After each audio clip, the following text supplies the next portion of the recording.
नमस्कार, मैं हूं आपके साथ अवंतिका अवस्थी। स्वागत है आपका देश की बात में। रुक करते हैं बड़ी खबर का। बड़ी खबर लखनऊ से सामने आ रही है, जहां पर यूपी विधानसभा शीतकालीन सत्र का आज आखिरी दिन है। बता दें कि 11 बजे से शुरू होगी उत्तर प्रदेश विधानसभा की कार्यवाही। नेता प्रतिपक्ष और नेता सदन आज विधानसभा में बोलेंगे। 11 बजे से शुरू होगी उत्तर प्रदेश विधानसभा की कार्यवाही। नेता प्रतिपक्ष और नेता सदन आज विधानसभा में बोलेंगे। अनुपूरक बजट पर दोनों नेताओं का सदन में होगा भाषण। कई मुद्दों को लेकर दोनों नेता रखेंगे अपना पक्ष। कई अध्यादेश व विधेयक भी सत्ता पक्ष पास कराएगा। सत्र का अंतिम दिन हंगामेदार रहने का आसार। विपक्ष कर सकता है सदन का समय बढ़ाने की मांग। खबर आपको बता रहे हैं, जहां पर यूपी विधानसभा शीतकालीन सत्र का आज आखिरी दिन है। सुबह लगभग 11 बजे से उत्तर प्रदेश विधानसभा की कार्यवाही शुरू हो जाएगी, जहां पर नेता प्रतिपक्ष और नेता सदन आज विधानसभा में अपनी अपनी बात रखेंगे। अनुपूरक बजट पर दोनों नेताओं का सदन में भाषण भी होगा। साथ ही आपको बता दें कि कई मुद्दों को लेकर दोनों नेता अपना पक्ष रखते हुए नजर आएंगे। इसके अलावा इस अंतिम दिन के भी हंगामेदार होने के आसार जताए जा रहे हैं। कई अध्यादेश और विधेयक भी सत्ता पक्ष पास करवाने का, वहीं सत्र का अंतिम दिन हंगामेदार रहने के आसार नजर आ रहे हैं। इसके अलावा विपक्ष सदन की समय सीमा बढ़ाने की मांग भी कर सकता है। आपको बता दें कि यूपी विधानसभा शीतकालीन सत्र का आज आखिरी दिन है। 11 बजे से शुरू होगी उत्तर प्रदेश विधानसभा की कार्यवाही। नेता प्रतिपक्ष और नेता सदन आज विधानसभा में बोलेंगे। अनुपूरक बजट पर दोनों नेताओं का सदन में होगा भाषण। कई मुद्दों को लेकर दोनों नेता रखेंगे अपना पक्ष। कई अध्यादेश और विधेयक भी सत्ता पक्ष पास कराएगा। सत्र का अंतिम दिन हंगामेदार रहने के आसार जताए जा रहे हैं। बता दें कि शीतकालीन सत्र का आज आखिरी दिन है और आखिरी दिन भी हंगामेदार रहने के आसार जताए जा रहे हैं। वहीं विपक्ष सत्र बढ़ाने की मांग भी रख सकता है। 11 बजे से उत्तर प्रदेश विधानसभा की कार्यवाही होगी शुरू। नेता प्रतिपक्ष व नेता सदन आज विधानसभा में बोलेंगे। अनुपूरक बजट पर दोनों नेताओं का सदन में होगा भाषण। कई मुद्दों को लेकर दोनों नेता रखेंगे अपना पक्ष। कई अध्यादेश व विधेयक भी सत्ता पक्ष कराएगा पास। सत्र का अंतिम दिन हंगामेदार रहने के आसार जताए जा रहे हैं। वहीं जानकारी ये भी सामने आ रही है कि विपक्ष सदन का समय बढ़ाने की मांग कर सकता है। कुछ इस प्रकार से जानकारी भी सामने आ रही है। वहीं शीतकालीन सत्र का आज आखिरी दिन है और आखिरी दिन भी हंगामेदार रहने के आसार जताए जा रहे हैं। सुबह लगभग 11 बजे से उत्तर प्रदेश विधानसभा की कार्यवाही शुरू की जाएगी, जिसमें नेता प्रतिपक्ष और नेता सदन विधानसभा में बोलेंगे। दोनों नेता सदन में अपने अपने मुद्दों पर बात करेंगे। वहीं अनुपूरक बजट पर दोनों नेताओं का सदन में भाषण होगा। इसी खबर पर तमाम जानकारी के लिए लखनऊ से हमारे संवाददाता अरमान आसिफ हमारे साथ जुड़े हुए हैं। अरमान, देखा जाए तो आज शीतकालीन सत्र का आखिरी दिन है और आखिरी दिन भी हंगामेदार रहने के आसार जताए जा रहे हैं। इसके अतिरिक्त क्या कुछ जानकारी साझा करना चाहेंगे? जी बिल्कुल, देखिए आपको बता दें कि आज शीतकालीन सत्र का आज आखिरी दिन है। ये पूरी जो सत्र होगा वो 11 बजे से शुरू होगा। इसमें जो नेता सदन है और नेता जी। प्रतिपक्ष है वो दोनों का आज भाषण होना है। तमाम मुद्दों पर चर्चा होगी। जो नेता सदन और नेता प्रतिपक्ष है वो अनुपूरक बजट के साथ साथ तमाम जो ऐसे बजट है तमाम ऐसे मुद्दे हैं जिस पर चर्चा होगी। आपको बता दें कि अनुपूरक बजट के साथ साथ किसानों का जो गन्ना भुगतान है उसको लेकर चर्चा की जाएगी। महंगाई बेरोजगारी को लेकर जो विपक्ष है वो कहीं ना कहीं घेरते नजर आएगा। तो आज पूरा जो आखिरी दिन है शीतकालीन सत्र का, उसमें कहीं ना कहीं एक हंगामे भरा आसार देखने को मिल सकता है। वहीं जो नेता सदन है वो कहीं ना कहीं किसी तरीके से जो अपने जितने भी प्रस्ताव है उनको पास कराने की पूरी कोशिश करेंगे। वहीं जो विपक्ष है वो आपको बता देगी कहीं ना कहीं तमाम मुद्दों को लेकर घेरने की कोशिश कर सकता है। अवंतिका। जी बिल्कुल। देखा जाए तो आज तमाम मुद्दों पर चर्चा भी होगी, जहां पर नेता प्रतिपक्ष और नेता सदन के बीच कई भाषण भी होंगे। वहीं देखा जाए तो ये भी उम्मीद लगाई जा रही है कि विपक्ष कहीं ना कहीं ये सत्र का समय बढ़ाने की मांग भी कर सकता है। तो इसको लेकर के क्या अनुमान है कि क्या सदन से अनुमति मिलेगी ये सत्र बढ़ाने की? जी बिल्कुल। देखिए अवंतिका, देखिए ये कहा जा रहा है कि विपक्ष जो है वो सदन का जो समय है, समय सीमा है, उसको बढ़ाने की मांग कर सकता है। क्योंकि साफ तौर पे विपक्ष का ये कहना है कि हमारे तमाम ऐसे मुद्दे हैं जिनको लेकर अभी चर्चा नहीं हो पाई है ठीक से।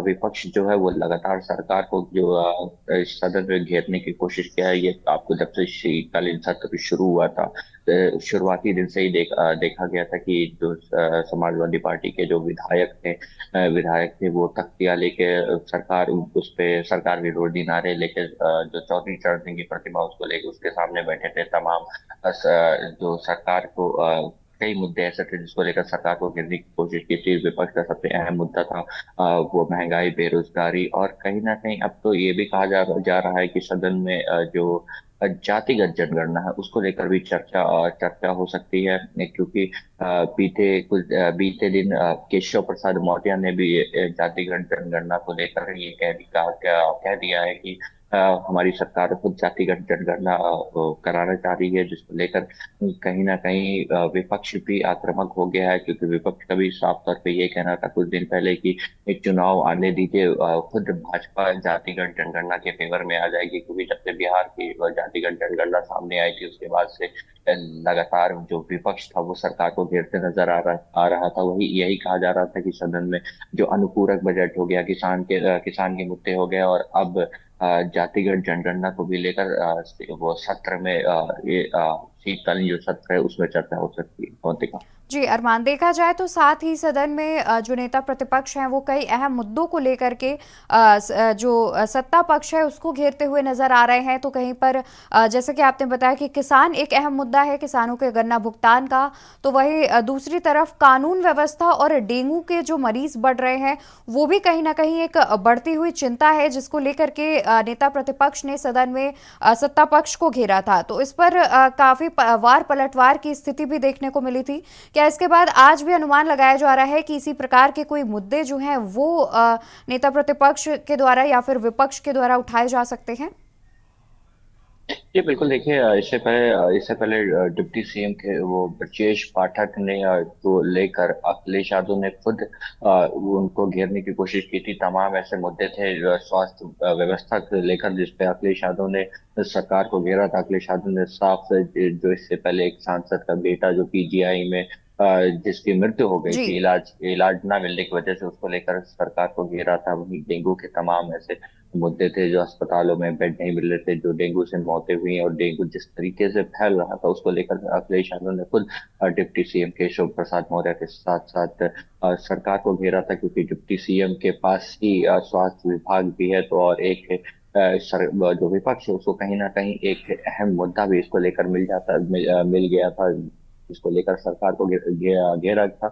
और वहीं अगर आप बात कर ले गन्ना किसानों की, तो गन्ना किसानों का एक मुद्दा हमेशा से अहम रहा है। जो जो बकाया है, भुगतान है, वो लगातार जो किसान है वो सड़कों पे भी बैठे थे। जी। लेकिन अभी तक जो उनका भुगतान था उसका भुगतान नहीं हो पाया, जिसको लेकर खुद विपक्ष उसको घेरा था। और कहा ये भी जा रहा है जो 69,000 शिक्षक भर्ती वाला मामला है उसको लेकर भी आज चर्चा हो सकती है। क्योंकि जो पिछड़ा इसमें, क्योंकि पिछड़े वर्ग का कोटा भी था। और जो लगातार, क्योंकि आपको बता दें जो 69,000 शिक्षक भर्ती थी वो बीते दिन जब मायावती के आवास के पास पहुंचे थे उससे पहले अखिलेश यादव के कार्यालय के पास पहुंचे थे। वहीं जिस दिन सदन का पहला शीतकालीन सत्र का पहला दिन था, वही शिक्षक जो 69,000 शिक्षक भर्ती थे वो सदन का घेराव करने के लिए जा रहे थे। हालांकि पुलिस ने पहले ही उनको रोक के हिरासत में लेके इको गार्डन भेज दिया था। तो कहा जा रहा था, ये जी। भी एक कहा जा रहा है ये भी आज एक अहम मुद्दा हो गया जिन सबको लेकर आज विपक्ष जो सदन की कार्रवाई का जो समय सीमा होती है उसको बढ़ाने का मांग कर सकते हैं। अवंतिका। बिल्कुल, देखा जाए तो लगातार विपक्ष ये भी आरोप लगा रहा है कि सरकार ने कई अहम मुद्दों से बचने के लिए, कई अहम मुद्दों पर बात करने से बचने के लिए जो सदन की समय सीमा है उसे छोटी रखी है। तो लगातार इस प्रकार के आरोप भी विपक्ष लगाता आ रहा है सत्ता पक्ष पर। बहुत शुक्रिया अरमान आपका तमाम जानकारी हमारे दर्शकों के साथ साझा करने के लिए। तो आपको बता दें कि आज जो शीतकालीन सत्र का आखिरी दिन है और आज आखिरी दिन भी हंगामेदार रहने के आसार जताए जा रहे हैं।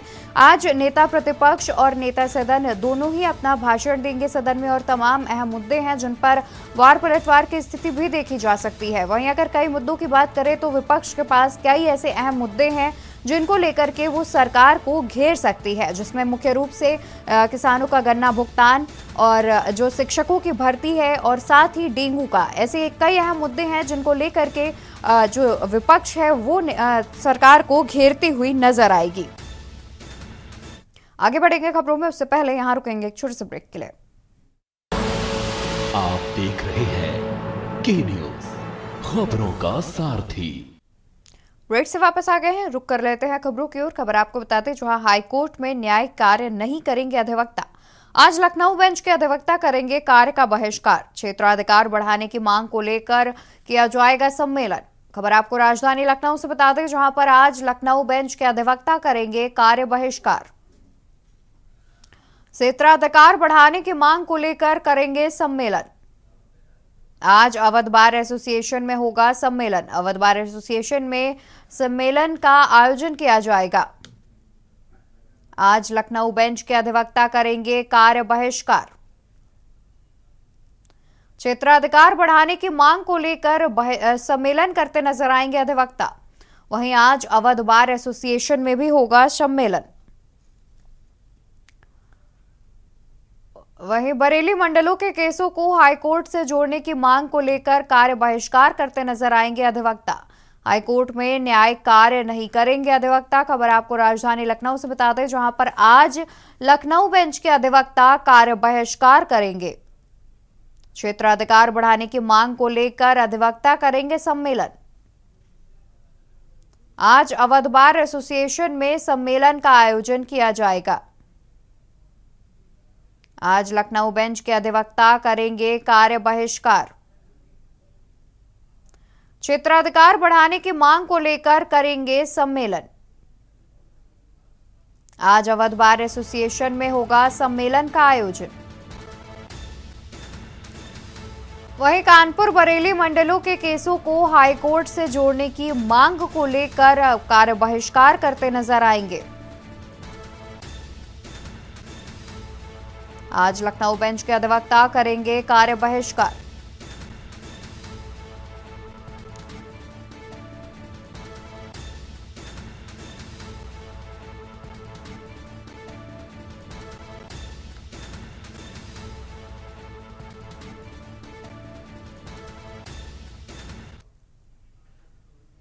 तो बता दें आज अवध बार एसोसिएशन में सम्मेलन का आयोजन किया जाएगा।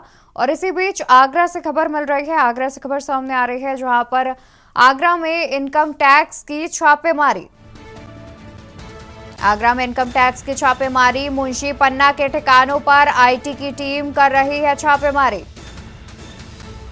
रावतपाड़ा स्थित दुकान, इतमादपुर में फैक्ट्री और घर पर टीम मौजूद। टैक्स में हेरफेर और आय से अधिक संपत्ति की सूचना। मुंशी पन्ना के ठिकानों पर आईटी की टीम कर रही है छापेमारी। रावतपाड़ा स्थित दुकान, इतमादपुर में फैक्ट्री और घर पर टीम मौजूद। टैक्स में हेरफेर और आय से अधिक संपत्ति की भी मिल रही है सूचना। सूचना पर इनकम टैक्स की टीम ने की छापेमारी। आगरा में इनकम टैक्स की छापेमारी। मुंशी पन्ना के ठिकानों पर आईटी की टीम कर रही है छापेमारी। इसी खबर पर तमाम जानकारी के लिए आगरा से हमारे संवाददाता अजेंद्र चौहान हमारे साथ जुड़े हुए हैं। अजेंद्र, देखा जाए तो लगभग कितने बजे से जो छापेमारी की कार्यवाही है वो इनकम टैक्स की टीम के द्वारा शुरू की गई है? सूचना मिली कि जो मुंशी पन्ना मसाले हैं जो काफी फेमस ये कंपनी है और आगरा बेस्ड ये कंपनी है और यहाँ पर एक साथ इनका एतमादपुर में फैक्ट्री है और रावतवाड़ा स्थित बरसों काफी कई दशक पुरानी दुकान है और यहाँ इनके घर पर एक साथ टीमों ने छापेमारी की है और छापेमारी की वजह ये बताई जा रही है कि इनकम टैक्स में हेरफेर की बात सामने आ रही है और आय से अधिक संपत्ति मतलब इनकम से ज्यादा इनके जो प्रॉपर्टी है वो इस तरह की जो शिकायत मिली है उस शिकायत पर यहाँ छापेमार कार्रवाई की गई है। अब शिकायत कितनी सही निकलती है ये जांच के बाद पता चलेगा। फिलहाल तस्वीर हमने आपको भेजी है, वहाँ पर जो इनके जो निवास है और जो फैक्ट्री है वहाँ पुलिस मौजूद है, टीम अंदर है, सभी इनके दस्तावेज खंगाले जा रहे हैं और पूछताछ इनसे जारी है।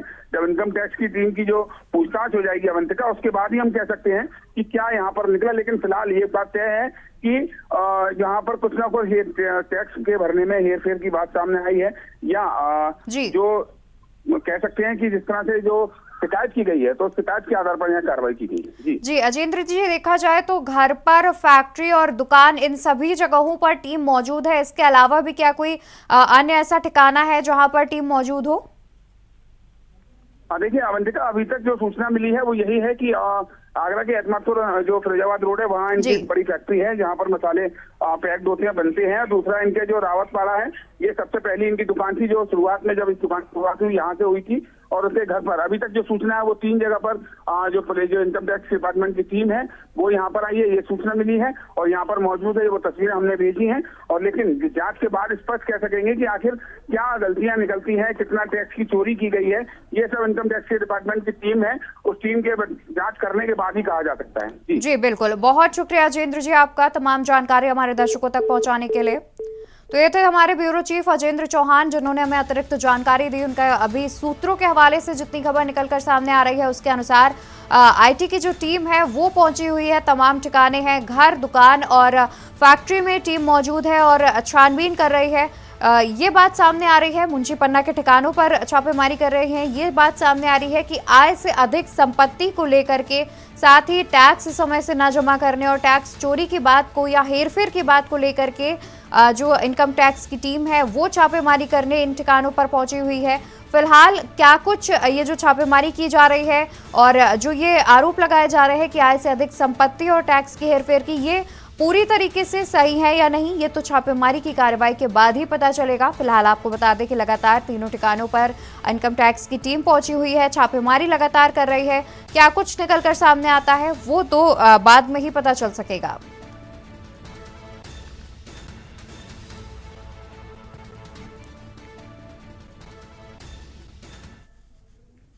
और यहाँ रुकेंगे एक बहुत ही छोटे से ब्रेक के लिए, जल्द हाजिर होंगे। आप देख रहे हैं के न्यूज, खबरों का सारथी। ब्रेक से वापस आ गए हैं, रुक करते हैं खबरों का और खबर आपको बागपत से बता देते हैं जहां पर लाक्षागृह विवाद को लेकर फैसला आज। मामले में बागपत कोर्ट सुनाएगी अपना फैसला। मालिकाना हक के लिए 52 वर्षों से चल रहा है मुकदमा। मामले में बागपत कोर्ट सुनाएगी अपना फैसला। मालिकाना हक के लिए 52 वर्षों से चल रहा है मुकदमा। मुस्लिम पक्ष के वकील ने दी है दलील। कहा कि यह बदरुद्दीन की दरगाह बाकी स्थान पर कब्रिस्तान। वहीं हिंदू पक्ष के वकील ने भी दी है अपनी दलील। कहा कि महाभारत के समय से सनातन धर्म की धरोहर लाक्षागृह। वहीं बता दें कि लाक्षागृह परिसर में होता है संस्कृत विद्यालय का संचालन। लाक्षागृह में हुआ था कौरवों द्वारा पांडवों को जलाने का प्रयास। लाक्षागृह परिसर में होता है संस्कृत विद्यालय का संचालन। लाक्षागृह में हुआ था कौरवों द्वारा पांडवों को जलाने का प्रयास। बरनावा में स्थित है महाभारत कालीन समय का लाक्षागृह। खबर बागपत से बता दें जहां पर लाक्षागृह विवाद को लेकर फैसला आज। मामले में बागपत कोर्ट सुनाएगी अपना फैसला। तो इसी खबर पर तमाम जानकारी के लिए बागपत से हमारे संवाददाता कुलदीप पंडित हमारे साथ जुड़े हुए हैं। कुलदीप, लगभग कितने बजे से अनुमान जताया जा रहा है कि इस मामले पर फैसला सुनाया जा सकता है?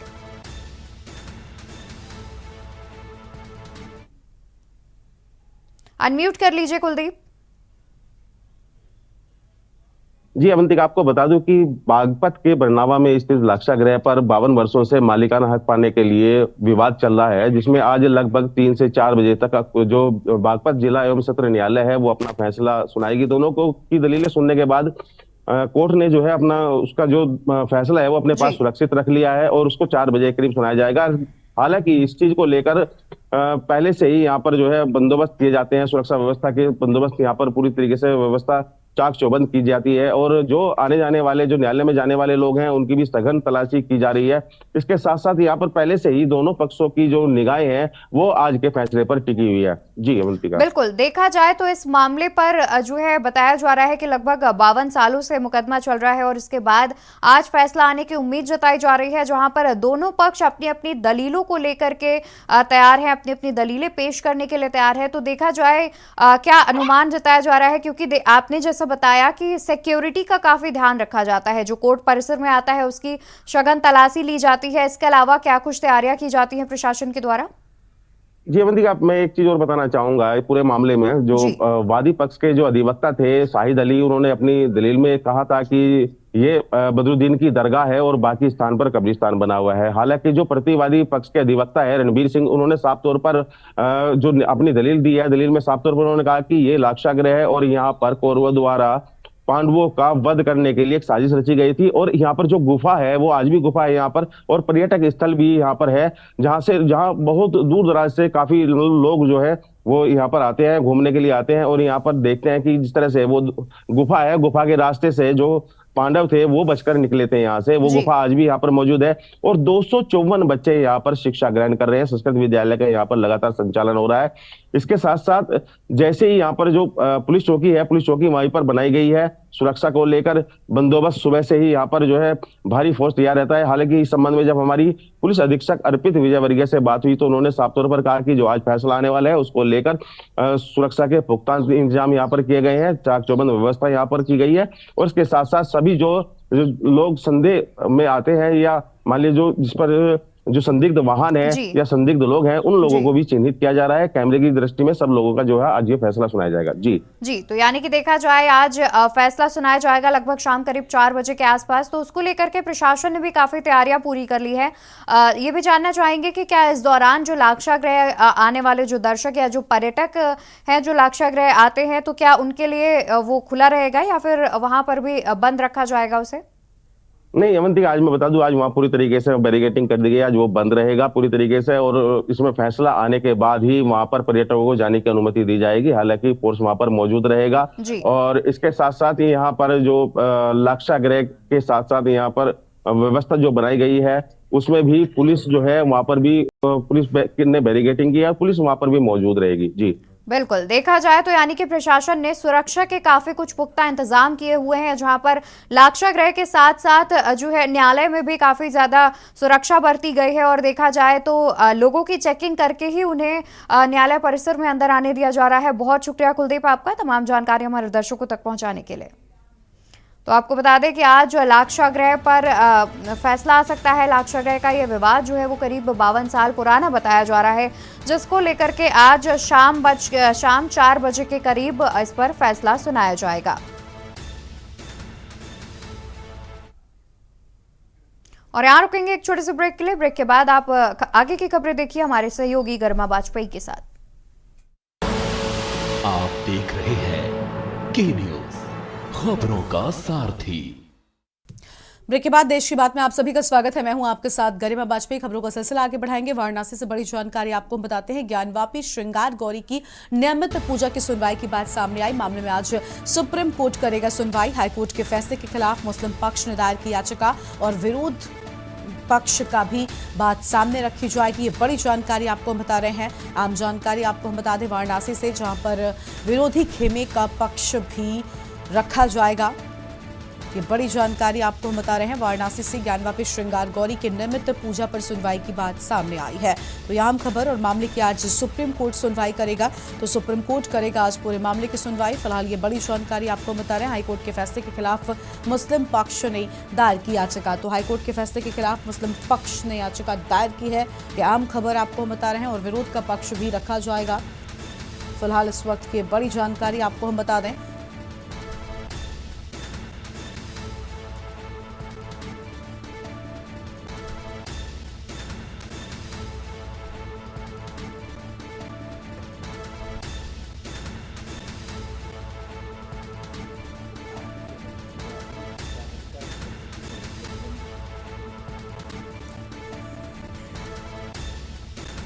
तो वाराणसी से अहम खबर, ये बड़ी जानकारी आपको हम बता रहे हैं।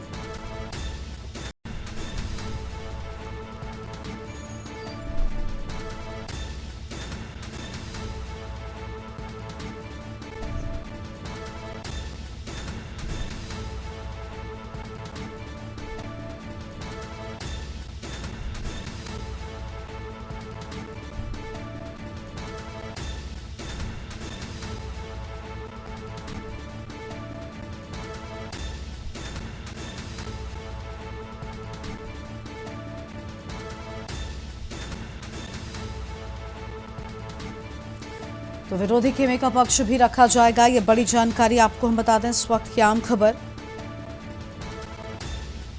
और विकी डे हमारे साथ में इसी खबर पर अधिक जानकारी के लिए जुड़ चुके हैं। विकी, आज मामले में सुप्रीम कोर्ट में सुनवाई होगी, पूरी जानकारी क्या है आपके पास?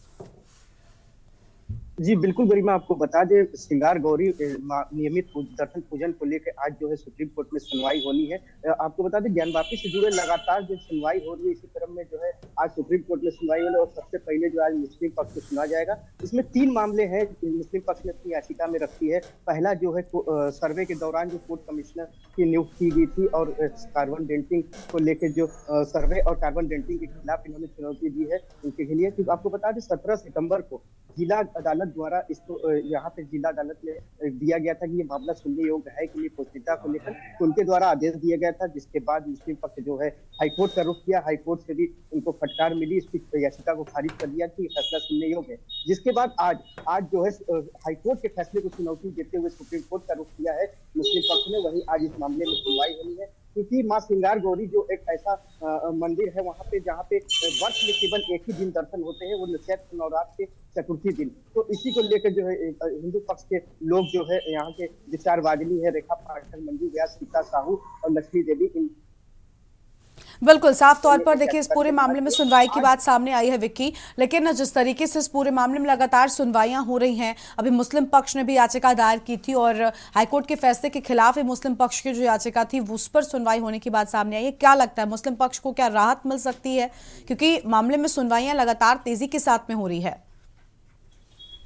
बिल्कुल आज जो है इसी पे आज इनका पहले आज इन्हीं को सुना जाएगा, मुस्लिम पक्ष को सुना जाएगा, क्योंकि आज जो चीफ जस्टिस है डीवाई चंद्रचूड़ की बेंच में इनकी सुनवाई होनी है। और इनके 3 मामले में आज सुनवाई होनी है। लगातार एक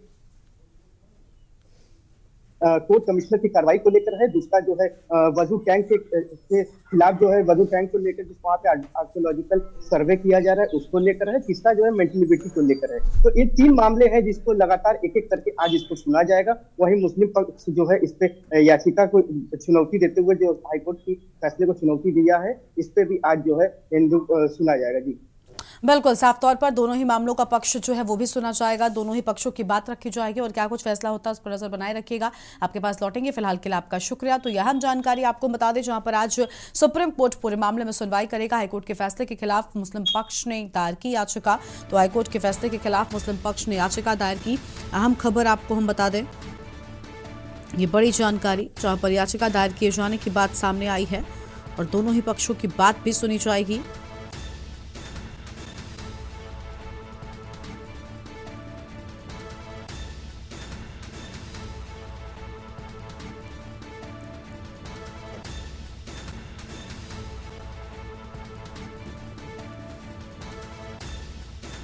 तो विरोध का पक्ष भी रखा जाएगा, यह हम खबर आपको हम बता रहे हैं। और वाराणसी से खबर, ज्ञानवापी श्रृंगार गौरी की नियमित पूजा पर सुनवाई की बात सामने आई है। और आगे बढ़ेंगे खबरों की ओर। सीतापुर से खबर, जहां पर सीतापुर में आवारा कुत्तों का आतंक देखने को मिला है। 2 महिलाओं को नोच कर घायल कर दिया। मंदिर से वापस आते समय महिला पर हमला किया। घर के बाहर बैठी दूसरी महिला को कुत्ते ने नोचा। और आपको बता दें थाना कोतवाली क्षेत्र का ये पूरा मामला सामने आया है। मंदिर से वापस आते समय महिला पर क्या हमला, यह हम जानकारी आपको हम बता रहे हैं इस वक्त की आम खबर, जहां पर घर के बाहर बैठी दूसरी महिला को कुत्ते ने नोचा है। और यह हम जानकारी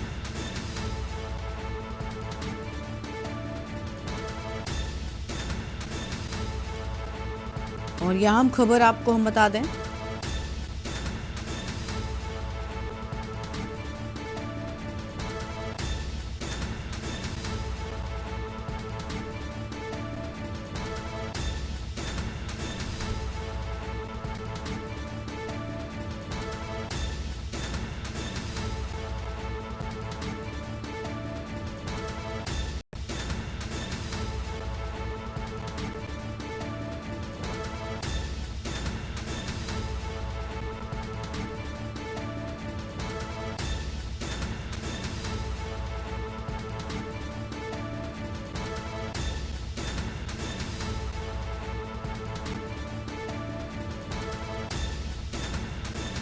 और फिलहाल ये बड़ी जानकारी आपको हम बता रहे हैं। घर के बाहर बैठी दूसरी महिला को कुत्तों ने नोचा है।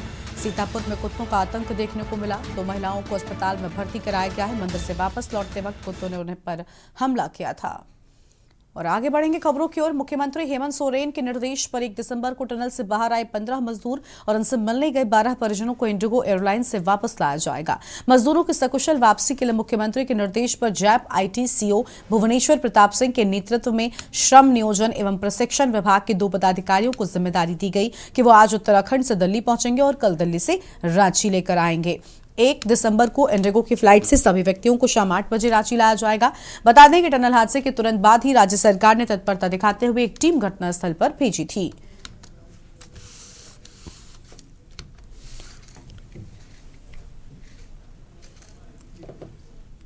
जैसा कि हमारे आईजी ऑपरेशन ने अभी बताया है कि ये जो स्टेट बैंक ऑफ इंडिया और झारखंड पुलिस के बीच में एक एग्रीमेंट हुआ था, जो कि मतलब गवर्नमेंट ऑफ झारखंड के जो कंपनसेशन स्कीम है उससे पहले किया गया था। तो इसके तहत अन्य सुविधाओं के अलावा ये भी सुविधा थी कि जो कुछ एक्सीडेंटल जो क्लेम्स होंगे वो उनका अलग अलग कैटेगरी अलग अलग स्लैब्स फिक्स कर दिए गए थे।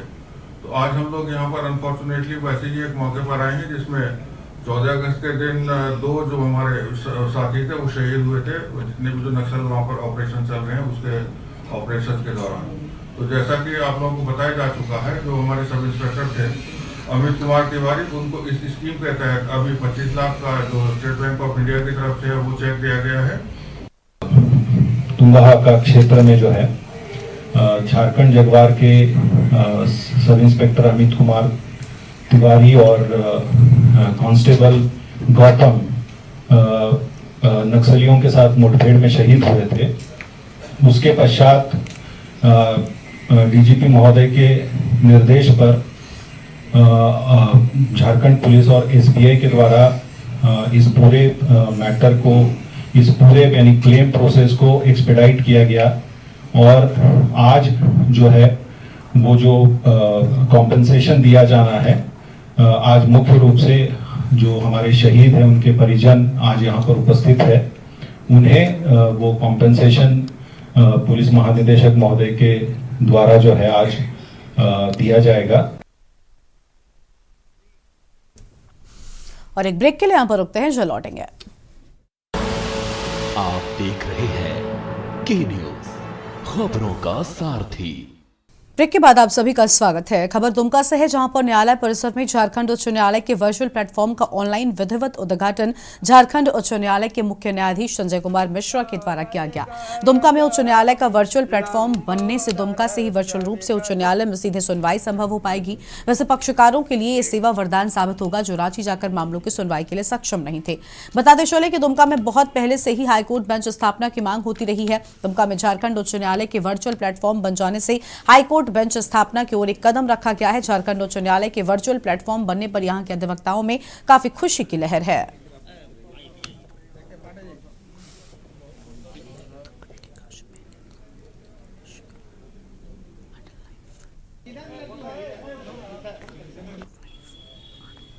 ओम समो सकंद्र कपिलो गजकर्णकं लंबोदरस्य विकटु। इससे आम व्यापारियों में काफ़ी खुशी और हर्ष है और इससे आम व्यापारियों को बहुत लाभ मिलेगा। जो हम लोग को रांची जाना पड़ता था हर केस के लिए हर डेट में, वो वर्चुअली यहाँ पे सुनवाई हो जाएगा। इससे बहुत लाभ मिलेगा कम समय में और कोई खर्च नहीं होगा। बिना खर्च का हम लोग दुमका में सुनवाई कर सकेंगे। इससे व्यापारियों में हर्ष है और आम नागरिकों में भी काफ़ी हर्ष है। कोई भी केस का सुनवाई यहाँ हो जाएगा। झारखंड में 3 जगहों पर इस वर्चुअल बेंच की स्थापना का रांची में झारखंड उच्च न्यायालय के मुख्य न्यायाधीश जस्टिस संजय कुमार मिश्रा ने उद्घाटन किया है और उनका कहना था कि ये स्थानीय जो लिटिगेंट्स हैं उनके सुविधाओं को ध्यान में रख करके इसकी शुरुआत की गई है और इसकी सफलता को देखते हुए आने वाले समय में जैसा सर्वोच्च न्यायालय का आदेश होगा अन्य जगहों पर भी इसको शुरू किया जाएगा। झारखंड इंडिया के वर्डिक्ट पर यह कार्य शुरू हुआ है और यह जो है आपको वर्चुअल कोर्ट अब हर डिस्ट्रिक्ट में जो उद्घाटन हो रहा है उसमें किया जाएगा और इसमें सबसे मेन चीज़ है कि केस के डिस्पोजल को बढ़ाना है। इसीलिए आज इसका विधिवत उद्घाटन हुआ है रांची हाईकोर्ट। सर यहाँ के झारखंड में कहाँ के लिए हुआ सर? यहाँ के लिए पाकुड़ का हुआ, पठानगंज, पलामू। सर खबर है झारखंड से, जहां पर झारखंड के दुमका में बीजेपी ने जामताड़ा के जिला पंचायत समिति के सदस्यों का प्रशिक्षण वर्ग किया आयोजन और प्रशिक्षण का उद्घाटन सत्र को पूर्व सांसद व पूर्व अध्यक्ष रविंद्र राय ने संबोधन किया और पूर्व कृषि मंत्री रणधीर सिंह ने झारखंड का सरकार पर हमला करते हुए कहा कि केंद्र की योजनाओं का नाम बदलकर अपनी योजना बताकर जनता को भ्रमित कर रही है। प्रशिक्षण का संचालन भारतीय जनता पार्टी जिलाध्यक्ष परतोष सोरेन ने किया और धन्यवाद ज्ञापन जामताड़ा जिलाध्यक्ष सोमनाथ सिंह ने किया।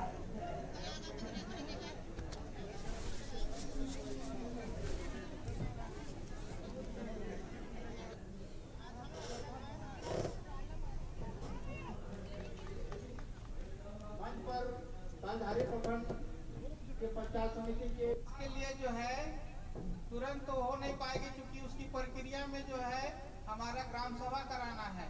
तो ग्राम सभा के माध्यम से ही जो है हम लोग आवास को आपको वितरित कर सकते हैं। साहिबगंज जिले के तालझारी प्रखंड स्थित तालझारी पंचायत परिसर प्रांगण में आपकी योजना आपकी सरकार आपके द्वार कार्यक्रम का शुभारंभ किया गया।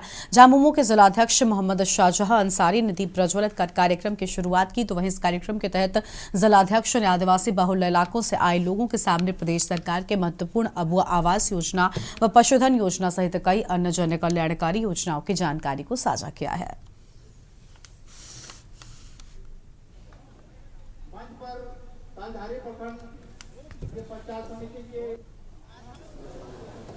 आज तालझारी प्रखंड के अंतर्गत तालझारी पंचायत ग्राम पंचायत तालझारी में सरकार के द्वारा चलाई जा रही झारखंड सरकार माननीय मुख्यमंत्री के द्वारा 24 नवंबर को सरकार आपके द्वार का कार्यक्रम उद्घाटन माननीय मुख्यमंत्री हेमंत सोरेन के द्वारा बरहेट प्रखंड के गोपलाडी गांव में पंचायत में किया गया था। वही कार्यक्रम आज तालझारी प्रखंड के तालझारी पंचायत में कार्यक्रम शुभारंभ किया गया है तालझारी पंचायत के द्वारा। इसमें सरकार के बहुत सारी योजना है। उस योजना को पहले चक्कर लगाते थे, ब्लॉक जाके, प्रखंड जाके, चाहे अनुमंडल जाके, चाहे जिला जाके, लेकिन हमारी सरकार झारखंड सरकार जब से बनी है हेमंत सोरेन की, उन्होंने इस योजना को आपके द्वार लाया गया है। और आगे बढ़ेंगे खबरों की ओर। भागलपुर स्थित सिविल कोर्ट परिसर से एडीजी अरविंद कुमार शर्मा द्वारा एक विशेष जागरूकता ऋण मुक्ति रथ को हरी झंडी दिखाकर रवाना किया गया है, जहां जिला विधिक सेवा प्राधिकार के सचिव उमेश प्रसाद, ग्रामीण बैंक के क्षेत्रीय प्रबंधक विकास कुमार भगत, राकेश कुमार सहित कई अधिकारी भी मौजूद थे। इस दौरान भागलपुर सिविल कोर्ट के एडीजी अरविंद कुमार शर्मा ने कहा कि आगामी 9 दिसंबर को भागलपुर सिविल कोर्ट एवं नवगछिया और कहलगांव न्यायालय में इस वर्ष का अंतिम आपको बता दें कि राष्ट्रीय लोक अदालत का आयोजन होगा, जहां कई मामलों का लोक अदालत द्वारा निपटारा भी किया जाएगा, जिसको लेकर ग्रामीण बैंक द्वारा लोगों को जागरूकता लाने के लिए जागरूकता ऋण मुक्ति रथ अभियान चलाया जा रहा है।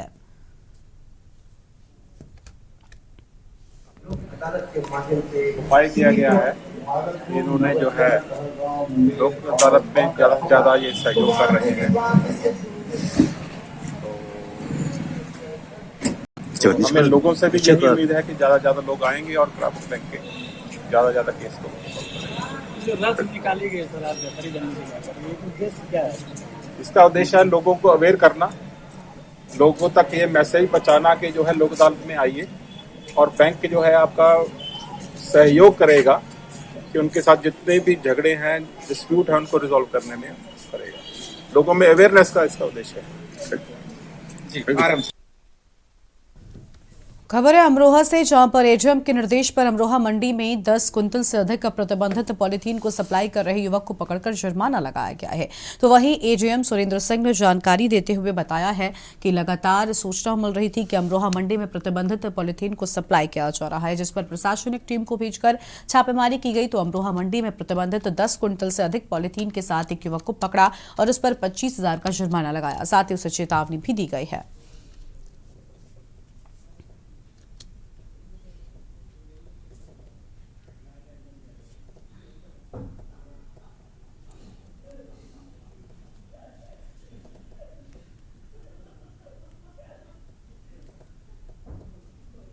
देखिए, गोपनीय सूत्रों से हमें पता चला था कि ये मंडी में काफ़ी सप्लाई करते पॉलिथीन जो प्रतिबंधित है, पूर्ण रूप में प्रतिबंधित है। तो ये कल पता हुआ था, तो आज सुबह ही मैंने स्टाफ को भेजा कि जाके देखें। तो ये मौके पे वास्तव में जैसा आप लोग देख रहे हैं, बहुत अधिक संख्या में लगभग 10 कुंटल से ज़्यादा पॉलिथीन हुई जो कि पूर्णतः प्रतिबंधित है, वो पकड़ी गई है। ये शेखर गुप्ता हैं, ये रहने वाले मोती नगर के हैं। तो इन पर जुर्माना हो रहा है, जो मैक्सिमम होगा 7-7 के तहत 25,000 है। और ये पूरी पॉलिथीन भी जब्त कर ली गई है और अभी तो ट्रैक्टर ट्रॉली मंगाई है, तुलवाने के बाद पता चलेगा कितनी। और एक ब्रेक के लिए यहाँ पर रुकेंगे, जल्द लौटेंगे। आप देख रहे हैं के न्यूज, खबरों का सारथी। ब्रेक के बाद आप सभी का स्वागत है। लोकसभा चुनाव 2024 की तैयारियों को लेकर भाजपा ने रोडमैप तैयार कर लिया है और इसके साथ ही केंद्र और प्रदेश सरकार की योजनाओं को जन जन तक पहुंचाने के लिए 15 नवंबर को शुरू हुई विकसित भारत संकल्प यात्रा देश के कोने कोने में जा रही है। 26 जनवरी तक चलने वाली यात्रा के 15वें दिन मेरठ में मोदी की गारंटी वाली गाड़ी पहुंच गई। यहां जमखाना मैदान में आयोजित कार्यक्रम में केंद्रीय और रेलवे मंत्री अश्विनी वैष्णव पहुंचे। सांसद राजेंद्र अग्रवाल ने उनका स्वागत किया। इस दौरान दिल्ली से हुए लाइव टेलीकास्ट के जरिए प्रधानमंत्री मोदी ने देश के अलग अलग राज्यों से केंद्र सरकार की योजनाओं का लाभ लेने वाले लाभार्थियों से सीधा संवाद किया और उससे योजनाओं को लेकर चर्चा भी की है।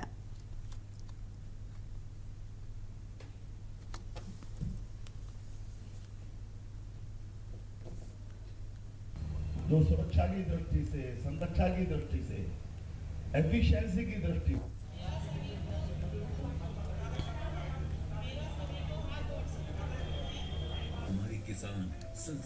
मेरठ की इस पवित्र क्रांतिकारी भूमि से विकसित भारत संकल्प यात्रा शुरू हो रही है। आप सबको इसके लिए बहुत बहुत साधुवाद, बहुत बहुत धन्यवाद, बहुत अभिनंदन। साथियों, आप देखिए, पिछले 9.5 वर्षों में हर गरीब परिवार के जीवन में मोदी जी ने एक बहुत बड़ा परिवर्तन लेके आए। सबको पक्के आवास मिले, जिनको नहीं मिला है उनके लिए ये संकल्प यात्रा के जरिए से एप्लीकेशन ली जाएगी। सबको उज्ज्वला के गैस कनेक्शन मिले, जिनको नहीं मिला है उनको इस संकल्प यात्रा के माध्यम से चिन्हित किया जाएगा। सबको, परिवारों को, जिन परिवारों को मुफ्त राशन नहीं मिल रहा है उनको भी इस संकल्प यात्रा के माध्यम से। कानपुर से खबर है, जहां केंद्रीय विद्यालय चकेरी में पीएम श्री योजना के तहत मीडिया कौशल एवं मीडिया साक्षरता कार्यक्रम का आयोजन किया गया और कार्यक्रम में मीडिया की समाज में भूमिका व जिम्मेदारी के बारे में प्रेस क्लब के महामंत्री शैलेश अवस्थी ने विद्यार्थियों को जानकारी दी है। विद्यालय के प्राचार्य मनोज वर्मा ने अतिथि को स्वागत किया है। पीएम श्री केंद्रीय विद्यालय चकेरी क्रमांक 2 में मीडिया कौशल एवं मीडिया साक्षरता पर एक संवाद सत्र का आयोजन किया गया। इस वार्तालाप सत्र का आयोजन पीएम श्री योजना के तहत किया गया। कार्यक्रम के मुख्य वक्ता कानपुर प्रेस क्लब के महामंत्री शैलेश अवस्थी ने विद्यार्थियों को मीडिया के समाज में भूमिका, मीडिया की जिम्मेदारी और नैतिकता तथा पत्रकारिता में अपना करियर कैसे बनाएं आदि बिंदुओं पर जरूरी टिप्स भी दिए हैं। मैं कुछ करना है, कुछ देश के लिए करना है, कुछ परिवार के लिए करना है। मैं आज कोई यहाँ भाषण देने आपको नहीं आया, मैं आज आपसे बातचीत करने होता है जो जगह जगह जाता है और वहाँ की जो प्रॉब्लम्स होती है और वहाँ की जो समस्या होती है लोग। कानपुर पुलिस और व्यापारियों के बीच आपसी समन्वय को लेकर पुलिस मुख्यालय में एक बैठक आयोजित हुई, जिसमें शहर के कई व्यापारिक संगठनों ने अपनी अपनी समस्याओं को पुलिस कमिश्नरेट के अधिकारियों को अवगत कराया है। दरअसल कई बार शहर में देखा गया कि कई मामलों को लेकर पुलिस और व्यापारियों में आपसी समन्वय न होने पर झड़प तक हुई है। इसी को लेकर बैठक आयोजित की गई। मीडिया में बातचीत के दौरान व्यापारियों ने बताया कि ये बैठक बहुत अहम थी, जिससे कि व्यापारियों को पूर्ण सुरक्षा मिल सके। बैठक में joint police commissioner Nilabja Chaudhary, DCP south Ravindra Kumar, DCP central Pramod Kumar मौजूद थे।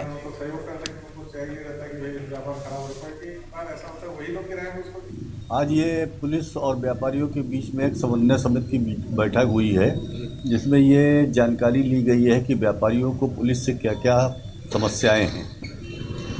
उन समस्याओं के तमाम में ट्रैफिक की समस्या है, गश्त की समस्या है, इस तरह की तमाम समस्याएं ऐसी हैं जो उनके सामने रखी गई हैं और उस पर उन्होंने विचार करने के लिए कहा है। अच्छा प्रकोष्ठ के तहत कानपुर कमिश्नरेट में प्रथम बार बैठक हुई है, इसके लिए कानपुर कमिश्नरेट को मैं धन्यवाद देता हूं आपके माध्यम से।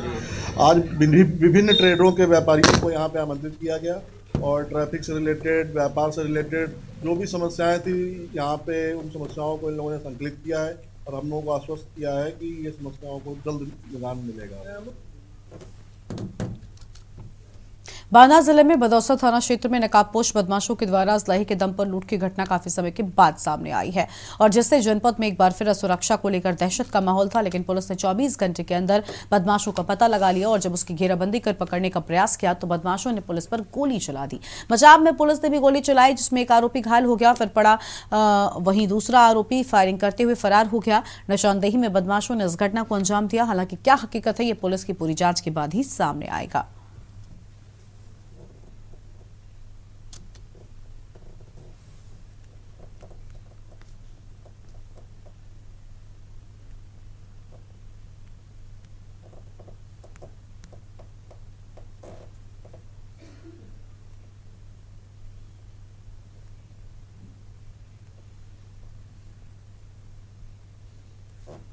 थाना बदौसा में कल एक लूट हुई थी इसमें लगभग 80,000 रुपये एक लेबर के ठेकेदार हैं उनसे छीन लिए गए थे और उनके ऊपर गोली भी चलाई गई थी। उसमें तत्काल टीम एसओजी को भी लगाया गया, थाना बदौसा की टीम को भी और स्वाट टीम को भी लगाया गया। आसपास की थाना बसंडा, थाना तर्रा की टीमों को भी लगाया गया।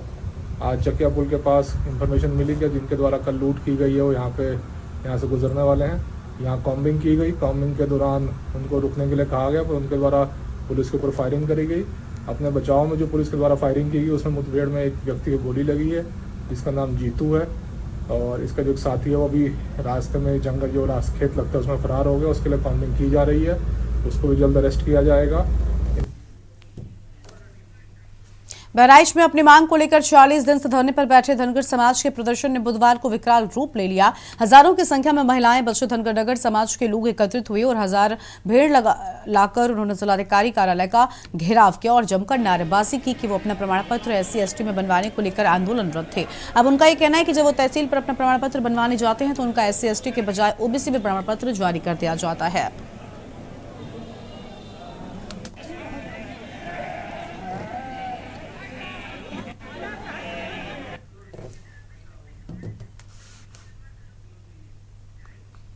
और इस बुलेटिन में फिलहाल इतना ही। आप देखते रहिए के न्यूज़ इंडिया। नमस्कार।